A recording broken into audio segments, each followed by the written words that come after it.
Supposed to be coming up the stairwell. Norfolk Command, are you receiving a Mayday on the 5th floor?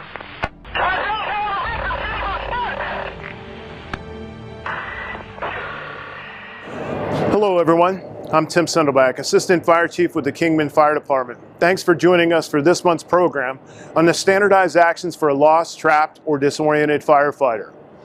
As firefighters, fire officers, and chief officers, our safety is priority one. Now, don't let that be misconstrued, misinterpreted to mean that the victim or the civilian that we're going in to rescue is of any lesser importance. Absolutely not. But one thing we know is if we get lost, trapped, disoriented, hurt, or killed on the fire ground, we can't help that victim. So the standardized actions for a lost, trapped, or disoriented firefighter are designed very simply to give us the best opportunity if we were to get in trouble on the fire ground. Standardization creates predictability. Predictability creates manageability. So if we initiate a Mayday, one thing we want to do is standardize our actions so we can have prediction, or the incident commander knows predictably what we are going to do and ultimately can manage that rescue successfully. So standardized action number one starts with very simply staying calm and conserving your air supply. Now it's very easy out here in the friendly confines of the training academy to say stay calm in a Mayday situation. I very well know that it's not that easy. If you listen to the audio that opened up this program, that audio is Captain Eric Abbt of the Houston Fire Department. Now, that's very important to me. It resonates in a little different fashion than it may resonate to others, quite simply because Eric Abbt was a student of mine. He was a fellow instructor and he's a personal friend of mine. Eric and I taught at the Houston Fire Academy for many years, their safety and survival program. When I listened to that Mayday initially, I had chills up and down my arms. The hair on the back of my neck stood up because I know Eric and I can hear the emotional plea in his voice, the fear in his voice. But to his credit, he was able to communicate successfully to the incident commander and ultimately was rescued from that building that day. But one of the things I want to do is take away from Eric's tragic incident and say, what can we learn from it? Well, the first thing is that we have to have standardization on the fire ground. And it all starts with staying calm and conserving your air supply to the best of your ability. So step number one, or standardized action number one, is stay calm and conserve your air supply. Standardized action number two is to stay with your partner or your crew. Now that seems obvious. We work in pairs. We work as a two-person company, three-person company, or even a four-person company. But in a fire situation, there are times rapid fire development may cause us to go in opposite directions. A sudden collapse, whether it be a ceiling or structural components coming down, could cause separation of our crew. But where possible, we want to basically stay with our partner or our crew. Obviously, it's a lot easier to find a group of people who are communicating to exterior rescuers or internal crews to assist us in the rescue operation where possible. So where you can, stay with your partner or crew. That is standardized action number two. Standardized action number three is to initiate the Mayday. Now, what I'm going to share with you is a little bit different than some of you may have been trained in the past, but this is where I really want to have a discussion and talk about the importance of what we say, how we say it, and more importantly, that muscle memory that we develop in preparation for a potential Mayday. So to initiate the Mayday, the first thing I'm going to advocate to you is say Mayday 3 times. You broadcast that. Mayday, Mayday, Mayday. As clear as you possibly can. Obviously, in the situation, most of us are going to have an elevated voice and tone because of the urgency of the situation. But it's Mayday, Mayday, Mayday. Momentary pause. Now, here's where I advocate the change. I'm going to advocate that you do 4 things. Unit identifier, conditions, actions, and needs. So it's called a UCAN report. Mayday, Mayday, Mayday, pause. UCAN report. Unit identifier, who are you? So engine 221 driver, engine 221 alpha. However you identify on your apparatus, do the unit identifier and the individual. I advocate that versus a name. It's never good when we have so many scanners and people monitoring what we do to throw out a name, a personal name. It creates a lot of emotional outpouring, and I would just advocate that we use the unit identifiers and keep it somewhat anonymous to the outside world as to who's in trouble. We certainly know if we say engine 221 driver, we know exactly who that person is. So unit identifier is the first of our Mayday. The second part is your conditions. What's your condition? Trapped on the second floor. I can't find my way out. I got heavy fire impingement. I'm low on air. When you say conditions, you lead with your location. What's your condition? Where are you? I'm on the first floor. I'm disoriented. I can't find my way out. I'm low on air. The second part, okay, your third part is your actions. What are you doing? Okay, so I've identified who I am, what conditions I'm facing.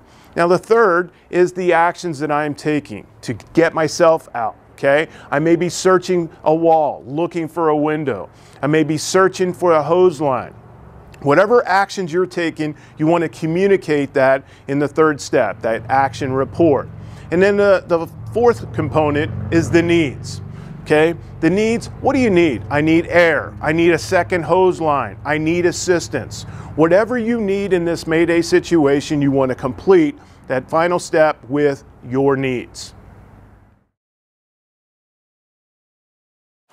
Standardized action number 4 is to activate your pass alarm. Now, that may seem like an obvious one, but I want to share something with you. I've done this many times with firefighters, and I can go 4 out of 5 firefighters. If I was to walk up to them on the drill grounds and say, show me how you would activate your pass alarm, just do a quick demonstration, whether you're wearing an SCBA or not, I promise you, most firefighters will take their fingers and go like this. Why? Because it's a natural tendency. Okay, it's what we do every day to reset a pass alarm. We very seldom activate the pass alarm other than the morning check. So what I want you to do is get in the habit of running that through your mind. How do you activate a pass alarm? Index finger or thumb, I'm going to activate that pass alarm. So standardized action number 4, we're staying calm, we're staying with our partner or our crew, we're conserving our air supply, we've initiated the Mayday. The next step, or standardized action, is to activate that pass alarm, making sure that we're hitting the red button, allowing the audible signal to begin to broadcast continuously. Standardized action number 5 is a combination of things. Number 1, monitor the radio. Number 2, update command. What you want to do is, if you carry a radio in your chest pocket, is turn that radio up so you can listen to any radio traffic being communicated to you. Obviously, there's going to be a wide array of traffic. People are going to be calling you. So where your hands are free and you have the ability, you want to be listening to that radio and be able to update command. Okay? Broadcast any additional information. If you are moving about, remember, always conserve your air supply. But if you're moving about, you want to be able to update the incident commander as to geographical identifiers you may come across. Now here's a little tidbit I want to remind you of, is anytime we're broadcasting on the radio, while it is important that our pass alarm is activated, when we're communicating on the radio, to allow that to be heard well on the outside, is deactivate your pass alarm, broadcast on the radio, listen, get the response back, and then reactivate your pass alarm. Very, very critical. Deactivate, communicate, listen, reactivate. So that's standardized action number 5, is to monitor the radio and communicate with command, always remembering to reset your pass alarm when you're communicating and reactivate your pass alarm when you've concluded your message. Standardized action number 6 is utilizing the tools that you have with you. The first of which is your flashlight. utilizing your flashlight as a beacon. So if I'm trapped, let's just say my feet are wedged, there's been some sort of collapse in the building, so I'm in a position that I can't move physically around the room to try to get out myself. Taking a flashlight, okay, we've already activated our pass alarm, we've communicated our Mayday, we've updated command as best we possibly can with our UCAN reports. Now you want to take your flashlight and just use it as a beacon, back and forth, potentially as a signaling device. So by doing it at multiple levels, anybody that's crawling in could potentially see it. Depending on what the thermal layer is, they could potentially see that, and it could signal a would-be rescuer to come to you a lot faster. The other side of this is if you're trapped and you got to use your hands, okay, but you want some sort of signaling device to would-be rescuers, simply take your flashlight, put it on the floor, aim it up at the ceiling. That creates a truncated cone. If you look at it in the smoke, it's visible from 360 degrees. So placing your flashlight in a position that it's pointing upward at the ceiling is also a good signaling device for would-be rescuers.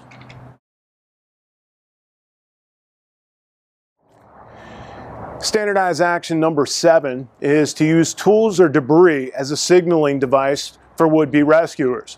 So let's just say, again, I'm trapped in the building, I can't move about, but I have a tool, and I would advocate we always need to be carrying tools. Remember this, a firefighter on the fire ground without tools is an overdressed civilian. So carrying tools is critically important to perform the task, but also for our own personal safety. If I was to come in a room and I don't need the tool, what I'd always tell you is stow your tools just inside the room of operation. That way, if something happens, it's immediately accessible. So utilizing your tools as a potential signaling device is very simply just taking the tool, banging it on the ground, banging it on the wall, whatever be the case, utilizing that tool as a signaling device. Let's just say a primary collapse occurred, I'm pinned to the ground, I don't have my tool immediately accessible. What can I do as a signaling device? Any debris that you can possibly grab, whether it be a chair, a table, anything that's within arm's reach, grab it, start banging it in an attempt to basically signal would-be rescuers. So standardized action number 7 is very simply utilizing tools or debris as a signaling device.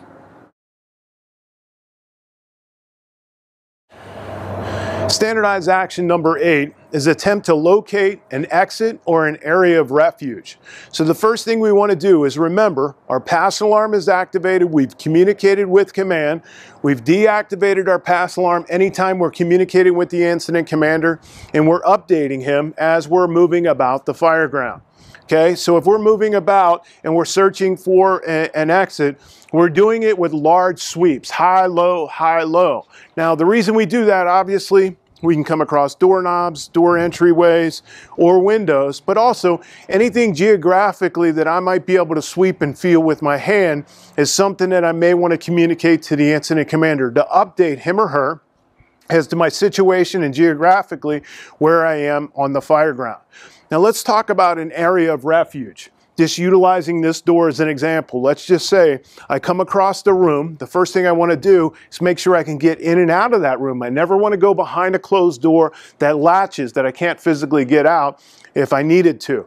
But if I go behind a door, I want to communicate that to the incident commander by deactivating my pass alarm, communicate. I'm now in a safe area of refuge. I've closed the door, communicate that, reactivate my pass alarm. What a door will do is buy you time. Let's just say you're separated from a hose line and fire is impinging upon you. As we've taught in the past, a closed door is a barrier. You want those barriers between us. A closed door could also buy you time if you exhaust your air supply. So if you expend your air supply and you're on the opposite side of a door, the door may provide a little more cleaner or a less smoky environment and buy you some additional time as would-be rescuers are attempting to get to you. But always, always, always, if you go into a room, check it first to make sure the door will open and you can get out. Secondly, always communicate to the incident commander that you've taken a position of refuge behind a door. Communicate that and then reactivate your pass alarm. Continuing with standardized action number 8 is to search for visible light. You want to go towards visible light. So visible light doesn't necessarily mean an egress point, but it could be something that you could update the incident commander. So where you see light, obviously in a smoke-filled environment, light is very limited. But moving up and down, you may have an opportunity to come across some sort of hole in a wall that can literally lead you to a wall, and you can communicate that to the incident commander. So searching for light and going towards light is critically important. The second component is just stopping for a second. Stay calm, as I shared with you earlier, is stay calm, drop to a knee if necessary, and listen for a second. You may be in a position where you can hear other crews working. You may be able to hear the audible from an engine that can give you an identifier as to what side of the building you are on. You may be able to communicate that to the incident commander by simply deactivating your pass alarm, communicating, I can hear an engine to the right of me. I'm against a wall and I can hear an engine. That may be able to tell the incident commander you're on the Alpha, Bravo, Charlie, or Delta side, depending on what you hear. I hear chainsaws, or I hear a crew working to the left of me. All of those things are critical components, but you got to stop for a second, drop to that knee, and listen. Again, with standardized action number 8, I want to search for doors, windows, and exits. Again, you're doing it in a sweeping motion. We also want to be searching for hose lines. Okay, so with that, if I'm searching for a hose line, again, I want to take my tool. Just like we would be searching for a civilian, I've got my tool, I'm sweeping the area as best I can. I've used it for an audible signal where necessary. But if I sweep and suddenly I come across the hose line, okay? Now this may sound very elementary or basic, but here's the reality, and I've said this in the past, is the further we get away from our basic academy graduation day, the more we round off the edges. We start to basically forget some of the basics. Coming across the hose line, if I come across the middle, I want to find a coupling. When I find that coupling, as we've always been taught, is read those couplings. Now, if I was to test you, I would ask you, very simply, which way is the pump? Okay, when I feel these couplings, which way is the pump? Smooth, bump, bump to the pump. Okay, smooth, bump, bump to the pump. Now, I've done this many times in drills. Now, I've had incumbent firefighters and recruit firefighters mess that up, always wanting to go to the nozzle. Remember, looking for the smooth side, okay, that's the female side, small bump, big bump goes to the pump. I don't care how you remember it, but one of the things we want to do is if we are lost, trapped, or disoriented, and we come across a hose line, immediately find the couplings, read those couplings, and then direct ourselves smooth, small bump, big bump to the pump.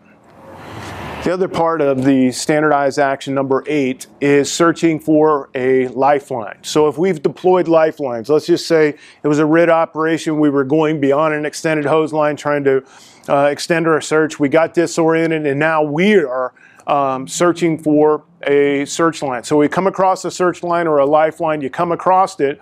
If we don't use a knot system, that's one of the things I'm going to advocate, is knot systems give you depth in the building. It also gives you direction of travel, very similar to a coupling. So a knot system is very simply this. You got a knot, a ring, and then a series of knots. So one knot, you grab that, that's kind of like a coupling. The ring is so you can branch off searches off of that search line, but it also tells you, okay, after the ring, count the number of knots. Each knot is 20 or 25 feet, depending on what the organization's standard is. So if I've got 2 knots and our standard is 25 feet, I know I'm 50 feet into the building. So it's knot, ring, knot, knot. That means I'm 50 feet in. Okay? So if I got ring, knot, knot, I got ring, knot, I know the knot takes me back to the search line or the attachment point versus multiple knots that takes me deeper into the building. So standardized action number 8, when you're searching for an exit or an area of refuge, you also want to be searching for a hose line or a lifeline. When you come across them, find a geographical identifier on the hose line, which is your couplings, okay, smooth, small bump, big bump to the pump, or the search line or guideline, lifeline, okay, find that. If it's got a knot system, you want to read the knots correctly and eventually make your way back to the hose line that leads you out to the anchor point, which obviously would be the engine. Standardized action number 9 is if I find steps or a stairwell, I go down unless I'm in a basement. Now that seems pretty obvious, but I've seen people confuse it. If you find stairs, we're not going to go up the stairs unless we're in a basement. Going up the stairs, obviously, with the products of incomplete combustion, heat, smoke, gases, all rise. So when you come to a stairwell, the first thing I want you to do is give consideration to deactivating your pass alarm, communicating to the incident commander, I found a stairwell, so give them a complete unit conditions, actions, and needs report, a UCAN report, okay? Reactivate your pass alarm and continue on your way, okay? And again, it's not up the stairs, it's down the stairs, with one exception, is if I'm in the basement. Standardized action number 10 is when all else fails. I've tried to do everything I possibly can. I've initiated my Mayday. I've stayed as calm as I possibly could. I've searched for an exit. I tried to get to an area of refuge. I'm at wit's end. I got nothing left. I'm low on air or running out of air. I could be potentially being overrun by fire. Step number 10 is that defensive posture. And the way it works is very simply this. I take my flashlight, I put it in a position that it is upward facing towards the ceiling to create that truncated cone, visible signal from 360 degrees. I activate my pass alarm, which has an audible signal that comes off the back of my SCBA. Also, my flashing lights are on the back side of my SCBA. I'm going to take my gloves, which are insulated. I'm going to put them over my face piece to protect my face piece so it doesn't melt. I'm going to take a position and I'm going to kind of turtle up in a corner or against a wall. So I have the SCBA as a radiant heat protective barrier. I'm cuddling underneath my helmet and I'm protecting my face piece. And that is standardized action number 10, that defensive posture. That is the last thing. If I can't find a way out of the building, I have no other alternative. I created a visible signal with my flashlight. I've turned towards the wall and put myself basically in a defensive position. So we've gone through the 10 standardized actions for a lost, trapped, or disoriented firefighter. What I would ask you to do is kind of write these out or print out the standardized action that's attached to this video and just practice these. It's very simple to kind of look at them and say, yeah, I know them. But what we want you to do is consider at any point in your career, you could potentially be tested. And we need to know these like the back of our hand. Standardization creates predictability. Predictability creates manageability. In that worst case scenario, that Mayday scenario, we want predictability. We want this Mayday to be manageable for a successful rescue. Think about it. Your life depends on it.